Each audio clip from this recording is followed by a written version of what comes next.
Germany से आए दो विदेशी गेस्ट, जिसमें एक का नाम जोस होता है और दूसरे का नाम जेम्स होता है। ये दोनों विदेशी गेस्ट आगरा के एक 5 स्टार होटल में रुकते हैं। और रुकने का मतलब, जर्मनी से आने का मतलब इनका ये होता है कि आगरा में चलकर आगरे का ताजमहल देखिए और वहाँ की अच्छी अच्छी टूरिस्ट प्लेस को अटेंड करना और वहाँ को देखने के लिए। ये बता दूं आपको कि ये दोनों जो अंग्रेज होते हैं, जिसमें एक का नाम जोस होता है, दूसरे का नाम जेम्स होता है, ये दोनों अय्याश किस्म के लोग होते हैं। ये दोनों अंग्रेज होते हैं, ये अय्याशी होते हैं और इन्हें भारतीय लड़कियां काफ़ी पसंद होती हैं। ये आते हैं आगरा के एक होटल में रुकते हैं और रुकने के 3-4 दिन तक घूमते हैं और एक दिन ये सारा दिन उसी होटल में पार्टी करते हैं और काफ़ी ज़्यादा ड्रिंकिंग करते हैं।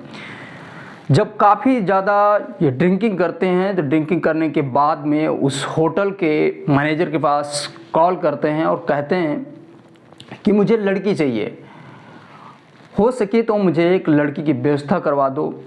वो मैनेजर कहता है कि नहीं, ये चीज़ कानूनन अपराध है और होटल के लिए ये बिल्कुल अपराध चीज़ है, हमारे होटल में ऐसा अवेलेबल नहीं है।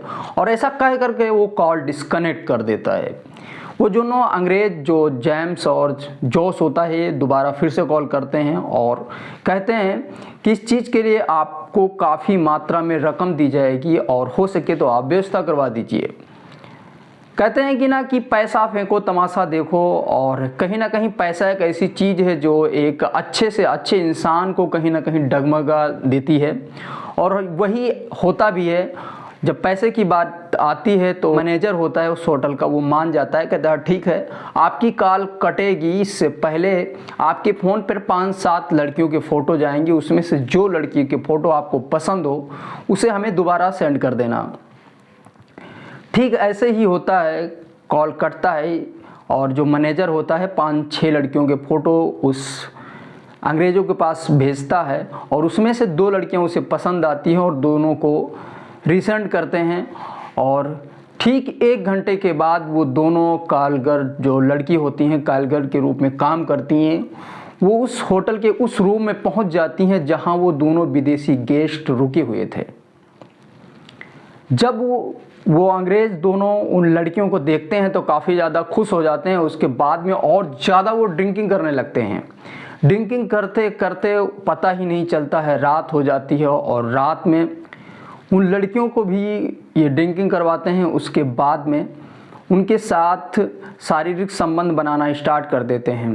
रात बीत जाती है, नॉन स्टॉप शारीरिक संबंध बनाते हैं, प्राकृतिक अप्राकृतिक जैसे चाहे वैसे मनमानी उनके साथ में वो यौन शोषण करते हैं। उसके बाद में उनका इतना हालत बेबत्तर कर देते हैं कि उठने के काबिल नहीं रह जाती हैं। जब सुबह होता है तो वो बेड से उठ नहीं पा रही थी, मतलब आंखों से वो सब कुछ देख रही होती है, लेकिन उनके साथ इतना शारीरिक शोषण किया गया होता है, इतना नोचा गया था कि वो देख तो सब रही थी कि हमारे साथ क्या हो रहा है, लेकिन इसके लिए वो कुछ कह नहीं पाती हैं।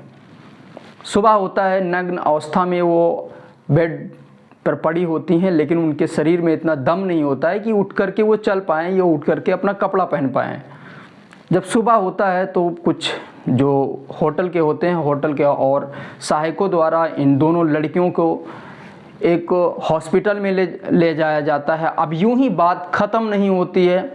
वो जो विदेशी गेस्ट होते हैं वो उस दिन सुबह की टाइम निकल जाते हैं घूमने के लिए और शाम को आते हैं।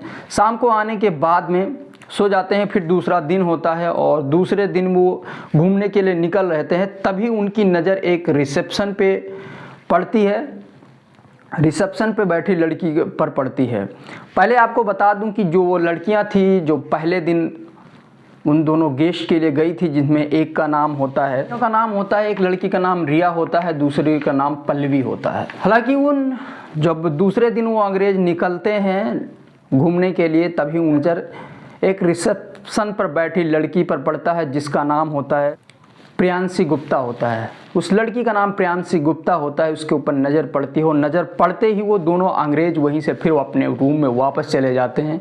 वापस जाने के बाद में वहाँ से फिर कॉल करते हैं, फिर वही मैनेजर के पास, और मैनेजर से कहते हैं कि हमें एक गाइड के रूप में एक लड़की चाहिए, एक गाइड चाहिए, ताकि हमें गाइड कर सके और यहाँ की लोकल भाषाओं का हमें ज्ञान नहीं है उसका ज्ञान दे सके, और हमें लोकल फूड का भी फ़ायदा उठा सके। इसलिए हमें एक गाइडर के रूप में चाहिए, लड़की हो या लड़का हो। और इसके लिए जो आपके रिसेप्शन पे लड़की बैठी है वो काफ़ी ज़्यादा ट्रांसलेटर है और उसको ट्रांसलेशन भी अच्छे से आते हैं, तो हो सके तो आप उसे भी मेरे साथ भेज सकते हो। इसके बदले में उसे अच्छी खासी रकम आपको भी दी जाएगी और उसको भी दी जाएगी। मैनेजर बिना सोचे समझे हाँ ही बोल लेता है और उसके बाद में उस रिसेप्शन पर जो बैठती है प्रियांशी गुप्ता, उनसे भी कहता है कि अंग्रेजी के साथ क्या आप जाना चाहोगी। वो जो प्रियांशी गुप्ता होती है बिना कुछ सोचे समझे बोल देती है कि ठीक है, मैं उनके साथ जाना चाहूँगी, और हामी भर लेती है। बाद दूसरा दिन होता है, दूसरा दिन आता है, उसके बाद दोनों अंग्रेज़ तैयार होते हैं, वो लड़की भी तैयार होती है उन दोनों अंग्रेज़ों को घुमाने के लिए, और ले जाती है। लगभग 3-4 दिन पूरा आगरा घुमाने के बाद में आते हैं। उसके बाद में एक दिन और लोकल एरिया में घुमाते हैं। घुमाने के बाद में रात में जब रूम पे आते हैं तो वो पार्टी करते हैं, और छोटी मोटी पार्टी में प्रियांशी गुप्ता को भी बुलाते हैं। प्रियांशी गुप्ता भी पार्टी में होती है और वो दोनों जेम्स और जोश दोनों काफ़ी ज़्यादा ड्रिंकिंग करते हैं। उसके बाद में प्रियांशी गुप्ता से भी कहते हैं कि अगर जो आप भी ज्वाइन करना चाहो तो मेरी पार्टी आप ज्वाइन कर सकती हो। प्रियांशी गुप्ता उनके साथ लगभग 3-4 दिन से साथ में घूम रही थी और बेझिझक इसके कारण वो पार्टी को ज्वाइन कर लेती है। ज्वाइन करने के बाद वो भी ड्रिंकिंग करने लगती हैं। ड्रिंकिंग करती हैं तो ड्रिंकिंग करने के बाद में प्रियांशी गुप्ता कुछ अजीब तरीके हरकत करने लगती हैं। जब प्रियांशी गुप्ता हरकत करने लगती है तो दोनों अंग्रेज भी, उनका भी मन बढ़ जाता है और वो भी हरकत करने लगते हैं। इतने में पता ही नहीं चलता है कि तीनों कब नग्न अवस्था में आ गए।